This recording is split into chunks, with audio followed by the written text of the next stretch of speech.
Hello and welcome to In the Light, Growing Your Soul with me, Anna Isabel. And I am so excited because today I have Christina Stapley with me.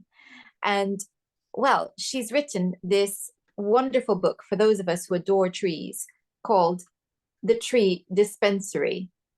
And it truly is beautiful because not only does it have wonderful illustrations to help us identify trees, but there's information about their history, their how they sit in their environment, the folklore around them, their uses. So it's a beautiful, beautiful book. Thank you very much, Christina. Oh, well, I'm delighted to be here to talk about it because it has been a passion of mine for a long time. And I spent 8 years really concentrating on the trees. For a long time early in my career, I was looking down at what was growing on the ground, and I missed so much. And then when I started to concentrate on the trees and look up, I was amazed at what I'd missed.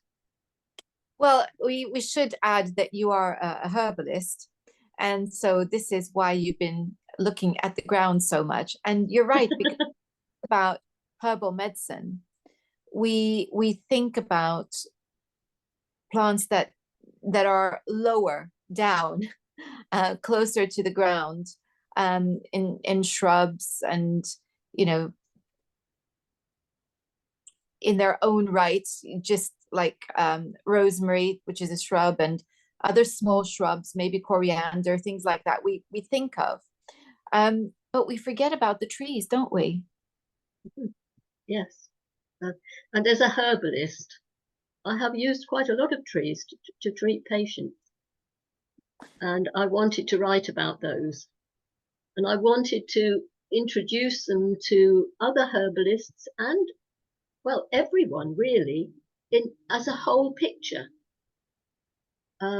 So, as you say, the history, but also the uses. And we've got some incredible uses of trees. You tend to think it's perhaps only the wood that might be made into furniture or something like that. But there's everything from insect repellents with walnut leaves to pipe tobacco, to acetone and ingredients for gunpowder and furniture polish. It's just huge, the number of things that you can do with harvests from trees. So you talked about how you've been not using trees so much or thinking about trees so much. What happened that suddenly made you look up? Right. Well, I had actually been growing 13 different trees in my herb garden for many years. But what made me concentrate was that I take historical herb workshops at a museum in Sussex. And every year I have to come up with 3 or 4 more new ones. And so I now have a register of about 104, 106 different herb workshops over 20 years there and in other places. And I was thinking, whatever can I do that's really different? And I decided on an A to Z of medicinal trees. And that then meant that I had to come up with rather deeper research than I had before. And I started really, really looking at the trees and just thoroughly enjoying them.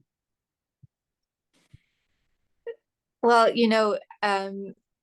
in my own practice as an astrologer, I'm constantly having to innovate as I teach, as well. And it's interesting because you're right. When you have to, you do begin to innovate.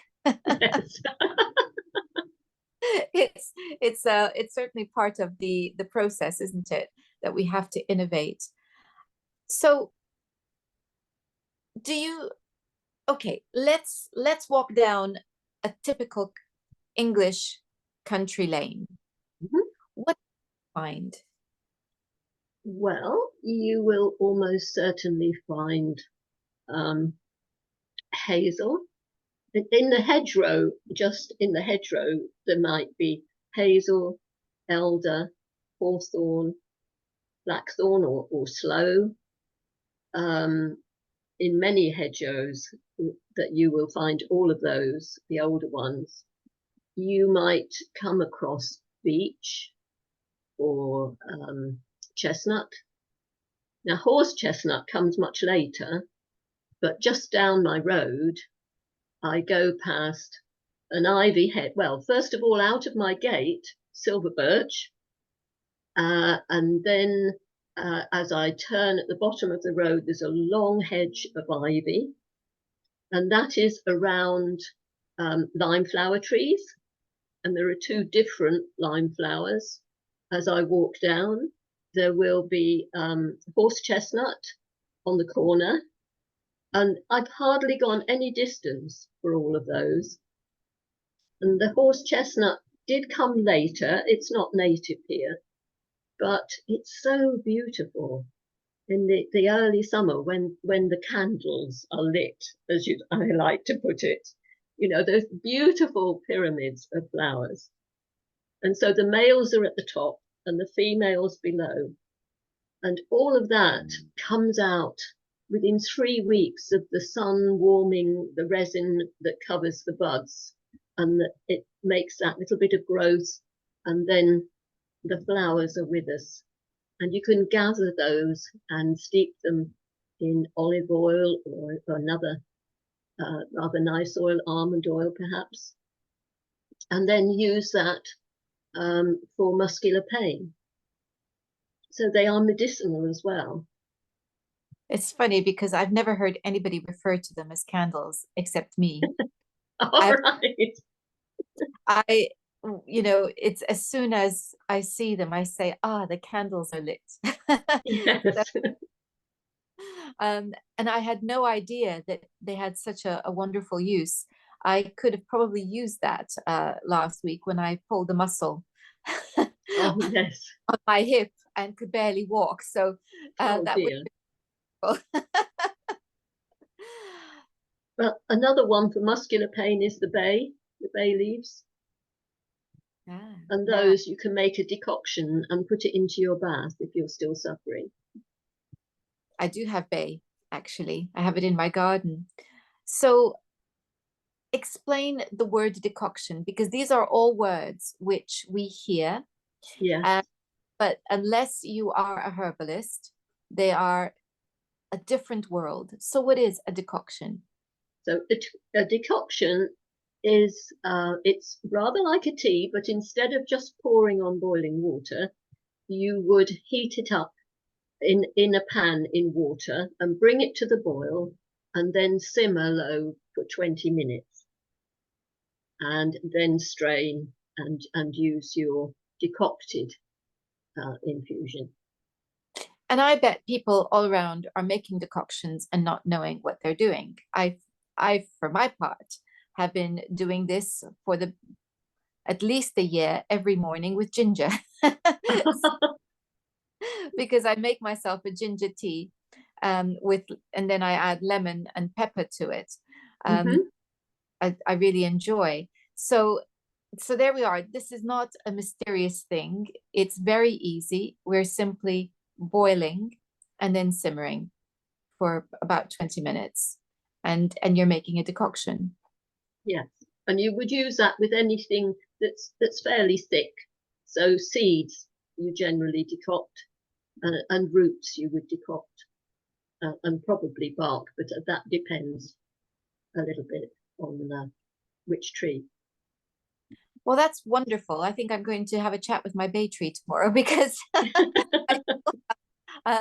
some need of help in this respect. So you've just told us what's down your lane. And these names are very familiar to us. You haven't mentioned anything that would be unfamiliar to people. Maybe the lime tree might be a little bit less so, but hawthorn, people might know us also as mayflower, and holly and ivy. All of these are very, very familiar to us. Elder, through the elderflowers and the elderberries. These are all very familiar. Do you have a favorite? I'm very attached to the elder. I played under it as a child, and that's my excuse for becoming a herbalist. But also rosemary.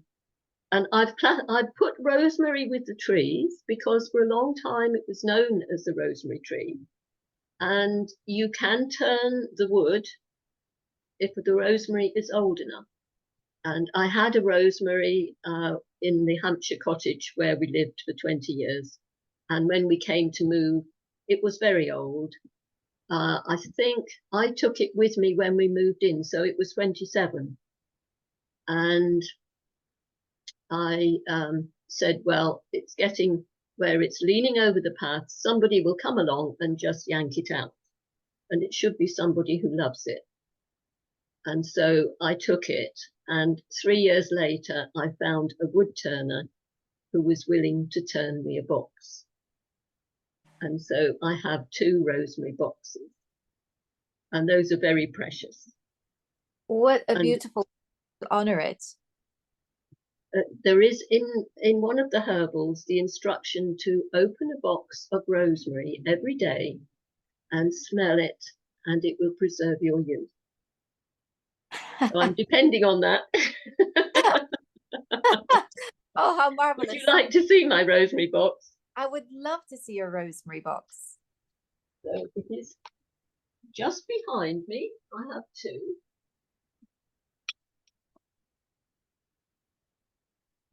So this is the little one, which has a lid that unscrews. That's beautiful. And it's a beautiful smooth wood. And this one, you left some of the bark. Oh, wow. So that is larger. We didn't have a piece big enough to do the lid. So the lid it has a cherry lid. But that's the rosemary. So that's marvelous. I think many of us feel a very strong connection with trees. And many of us find it very painful when trees are chopped down. And it does feel, particularly if they are, hundreds of years old, like an act of desecration. Yes. It was Plymouth recently, last year, where they took down an entire avenue of very old trees, much against the wishes of the people who had been protesting. And so they did it in the middle of the night without anybody knowing. So that it was, and this is happening. It's happening far too much all over the country. And the reason I mention it is because it really seems to hit at the heart of people when trees are wantonly harmed in this way. It's one thing if, the tree is old and it's falling apart and there's a danger, but in situations like that, and I've been hearing a lot of this recently all over the country, there is no logical reason for what has been done. And ironically, it was done in the name of saving the environment. So you work that out. Cycle lanes would be more important than trees that are hundreds of years old. So this is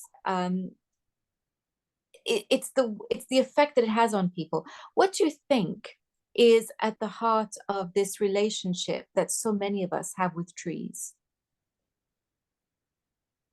I don't really know, except that I think they give you a feeling of safety. They give you joy in the spring.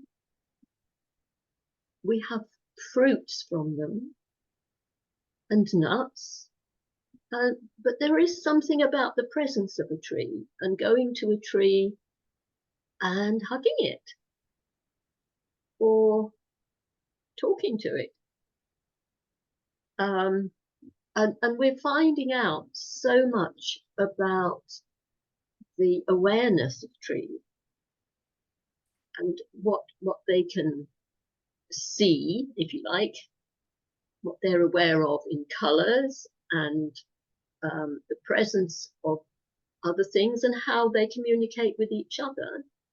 And of course they communicate with us, because all plants communicate with pollinators, and they also communicate about those who are going to chop them down or eat them or infect them. And we come under both categories, unfortunately. And so it has to be that they will talk to us as well.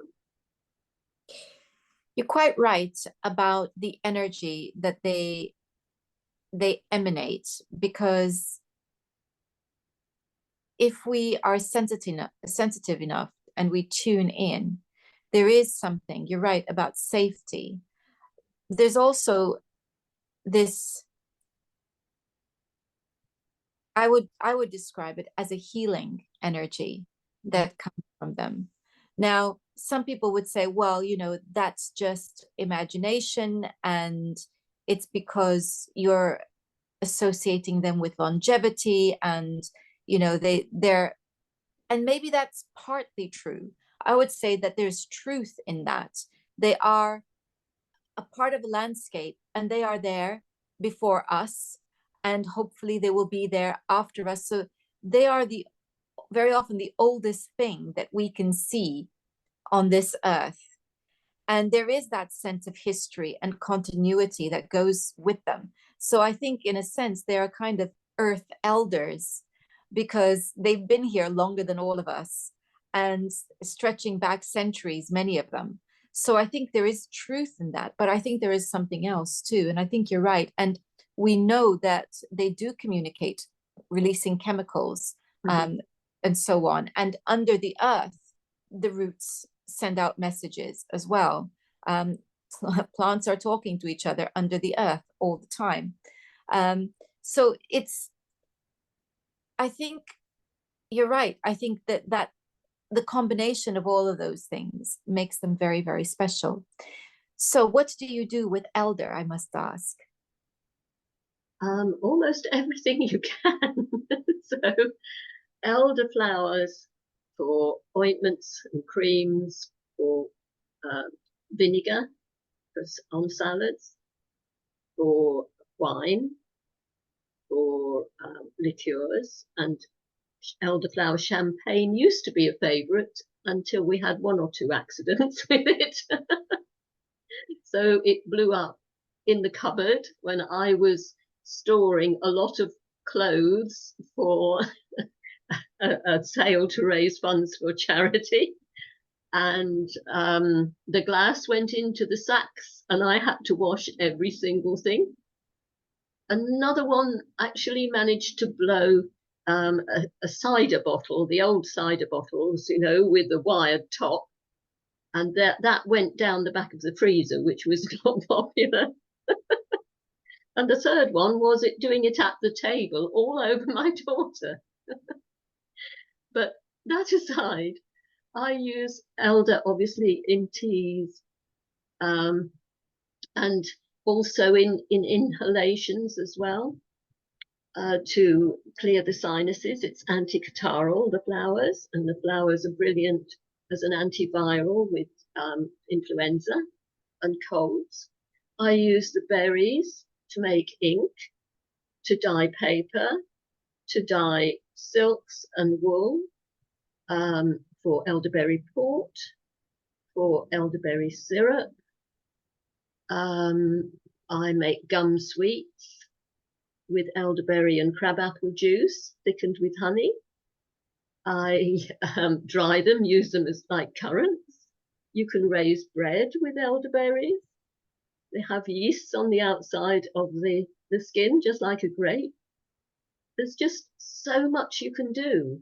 And I had been dyeing with wool for many years when a lady came to me, and she was doing a master's course with dyes, and she showed me her portfolio, and she was dyeing silk, and she had every colour you can think of from the elder tree. And I immediately cut up my husband's silk shirt and started. And you can get yellows, greens, greys, purple, pink, blues, everything except red, just from different parts of the elder prepared differently. Wow. And it's brilliant. Yes. That's quite extraordinary. So when we're thinking about plants and we're thinking about their uses either as food or medicine, what you're pointing out is that actually there are so many different uses. And obviously with trees, we know about the wood, but now you're talking about dyes as well, which to think that that many colors could come from one tree, yes, one is quite astounding. So I'm going to ask you about quince, which is one, and I love the fruit very much, and I like to make quince jelly and quince cheese with that. What other uses might there be for quince? Quince was at one time very much looked upon as a hair restorer, the peel, because it's downy and soft. That was doctrine of signatures. This is going to be good as a hair restorer. So it has been used in that way. I've made quince ratafia and quince wine, and the leaves are also beautifully soft. And when I first bring the quinces in from my tree, I have a lovely little tree in the garden, then I put them in bowls in the rooms, and you get that wonderful scent as they're ripening. It's really beautiful. And then, of course, the seeds are 20% mucilage, and they can absorb and jellify, for want of a better word, 40 times their weight in liquid. So you can use those to thicken as well. But I love quince. I make it the membrillo to go with cheese, but also you can use it to make ice cream. There's all sorts of recipes which you can put it into as well. And that's so I guess I asked about quince because I'm thinking about all those people who have an apple or a cherry in the garden, and I'm wanting to encourage people to look at those trees, the trees that we have around us, as a starting point to think about how we can actually use the produce better for ourselves. And I think the reason that that's a good thing to do, apart from the benefits that we get, is that we begin to build a relationship with those trees, because we begin to see them as providers as well. Oh, very much so. I have a hazel hedge. It's almost all hazel. There is a beech in there as well. And that provides me with a great harvest of nuts, if I can just beat Sam the squirrel to it. He plants them. He's a wonderful gardener. He goes all over my garden planting them, and sometimes in pots as well. And I have made, I make hazelnut milk, which you can now buy in the supermarket. But once upon a time, it was also used for fevers. So it has been used medicinally as well, but it's lovely to make it yourself at home. And I make hazelnut and chocolate drinks. So ground hazelnut with 100% cacao and honey, and you make a paste and a little of that in the bottom of the cup and pour on boiling water. And that is a really nutritious drink, which is very tasty. I make preserves with the nut ground down with honey and cranberries. I use hazel catkins for dyeing and dyeing silk. I love to do silk thread for embroidery, because you can put the thread in when the dye liquor is hot, and then you can add some more as it cools, and then some more the next day, so that you get different shades of the same color, which is perfect for embroidery. I use also other parts of the hazel as dyes. Hazel is wonderful for making baskets. And I wouldn't be without my hazel, because just before COVID, I gathered up, I think it was 22 pounds or 26 pounds, I forget now, of hazelnuts that year. And I thought, strangely, well, if I'm ever short of flour, I'll be able to use it. And then during COVID, there was a shortage of flour, particularly whole wheat flour. And so I was grinding my hazelnuts and adding the flour to what I had left, just in the way that people would have done in famine times in the past. And it's really nice. That just sounds wonderful. It's the variety of things that we could do if we take the time to learn, and I think that that's, you know, very important. Thinking of other uses of, obviously, has made me think about cosmetics and skincare. So is there something that you would recommend that would be helpful as a soap? Right. Now, well, something that we've always put into all manner of cosmetics is the elderflower.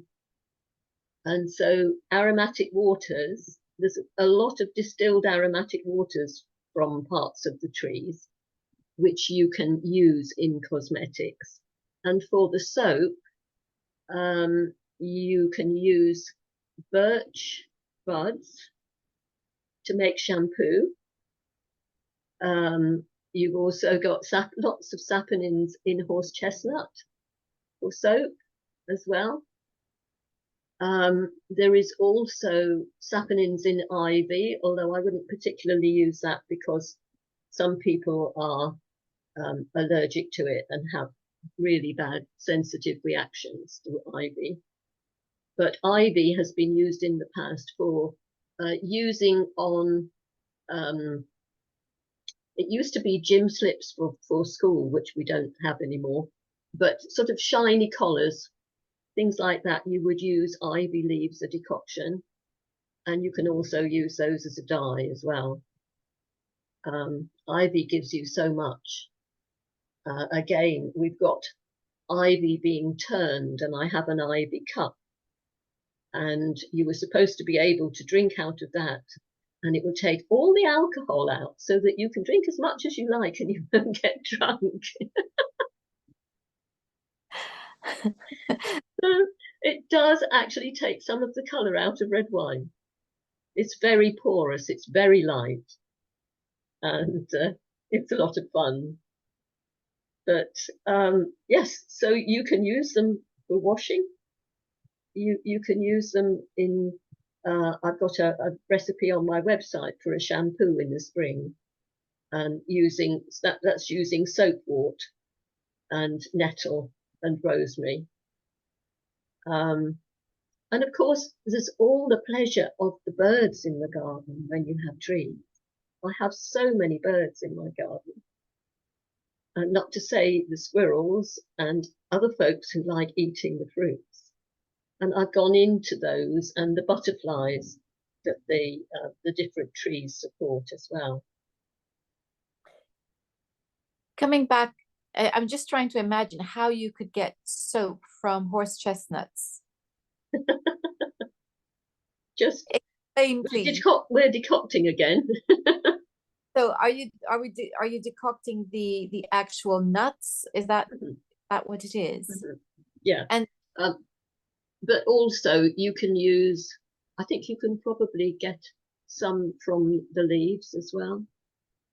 so would this and so this would not be a solid hard soap. No, no. So this would be like a liquid soap, Yes, which yes. you can wash your hands. Just like the soap wort gives you when you decoct the roots, or you just a little of the tops in water in the summer. When I went to America to Plymouth Plantation Museum to take workshops some years ago, and we had an awful lot of correspondence before I went because, of course, I couldn't take the ingredients with me. And I said, "Of course, you've got soap wort." And they said, "No, there wasn't any in the gardens." And I couldn't understand that because it would be a necessity. And when I went, behold, it had appeared while we were doing all of this back and forth, and it just appeared by the side of the path where it hadn't been before. You see, that's the kind of thing that excites me because I have heard many herbalists talk about how plants arrive according to our need. Yes, And it's hard to believe that. And then you share an experience like that. And it really makes you stop and think, doesn't it? it does. It does, yes. And so many similar sorts of things have happened. Um, there was coltsfoot, which appeared in my neighbour's garden just after he moved in, and he had asthma. And again, it hadn't been there before, but it was perfect.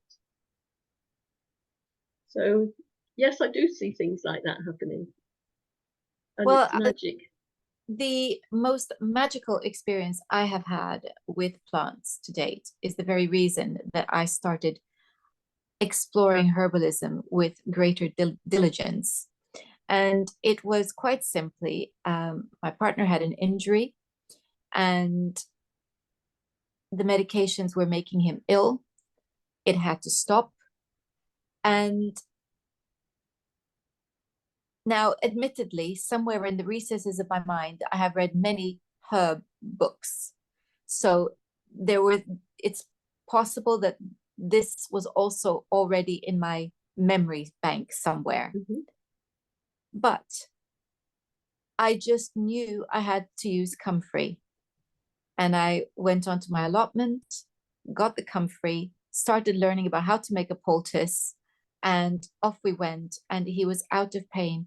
I think within 24 hours, he was out of pain and off all painkillers, I think within a week. I That would not be surprised. that was Yes. powerful. And I don't, I, I something guided me to that plant because I certainly was not conscious of anything. I knew it was called knit bone. I heard that it was good, if you, for breaks. This was not a break. It was not that kind of injury. Mhm. And yet I just knew that this was It was the necessary. right one. Yeah. And animals know as well. Yes. Now that is a fascinating thing that I've been discovering in the last year or so. Firstly, I learned that chimps know Mhm. about plants, Yes. but it turns out that dogs appear to as well, and many others um, know what plants are going to be helpful to them. Well, when I got a puppy, she was rescue and she had fleas. And the vet sprayed her. It took three of us to hold her while this was done. We had a big house and it was obviously just no use. We couldn't cope with it. And she went into the herb garden and rolled in the fennel. And I remembered that I had seen in an old herbal that you use fennel against fleas on animals. And so from then on, I always would pound fennel seed, and you rub it along the midline of the back, round the neck, under paws. And she always had a little in her basket. And she was a dog that liked to roll in dead hedgehog if she could find it. She really invited them, and we never had any problem again. And when I'd been to a talk and I came back and the jar of fennel that might be in the basket, she would go and put her head on it to ask for some. She really loved it because, of course, it smelt of aniseed. Yes, And it then does. a friend of mine who has a horse said that whenever it's upset, it goes and stands under the lime flower tree, and that calms it down. Yeah, and we think we know it all. Well, I think we learned a lot from watching Hannibal. And we think we know it all because we've got those fancy labs and, our chemistry sets, I will call them. Um, and we think we know it all. And yet it seems that there is so much wisdom within the animal kingdom, that it's it's good to watch them and learn as well. Oh, definitely. Yeah. Well, Christina, talking about watching and learning, the book I remind everyone that we are discussing is this one, and it is called The Tree Dispensary. I find it to be a treasure trove of information about trees, um, not least of which it will help me to identify some that I might have trouble identifying. So thank you so much, Christina, for your time today. That's my pleasure. And I do hope that you will all be inspired to go out and look at trees. Actually, before you go, what would be a good tree to look at this time of year? And what might we be able to do simply to help ourselves? Well, I had some students here. I teach at the School of Herbal Medicine, and some classes are at my house. They were here on the weekend, on Saturday, and I said, I'm quite sure that the hazel trees will now have the female flowers. The male catkins hang on the tree all through the winter, and most people never see the female because it's so tiny. It's bright red and absolutely beautiful. And so at lunchtime, they went out for a walk, and close by, they sure enough found hazel with the red flowers, and they are just gorgeous. So I would encourage anybody in the very early spring, that's the first thing that you will see, is those hazel red flowers. And I will be going down the same lane as soon as we get a nice day when we haven't had any showers of rain, which unfortunately we did this morning. And I will be gathering ivy berries for dyeing. And I have a lot of experience dyeing with silk, with the berries, and you get beautiful range of colours. But one that I wasn't expecting was pink, which I got just briefly. And then I haven't managed it again. And I've seen just a wall of ivy, which is covered in berries, and I've got plenty there to experiment with. And so that's my next project. How ex how wonderful. Well, I wish you well on your project. I'd love to know Thank how you. it's just wonderful. Thank you again, Christina, for your time today. But also, if people want to learn more about your work and want to do any courses with you, how do they do that? So my website is just my name, Christina Stapley. Is that .com.co.uk? Yes, .com. Okay, I'll have a link to that in the description box, along with the link to your wonderful book. Thank you Thank you again. very much. And Okay. Thank you all for watching. And next time, we're going to be looking at mediumship. Until then, goodbye. Bye bye.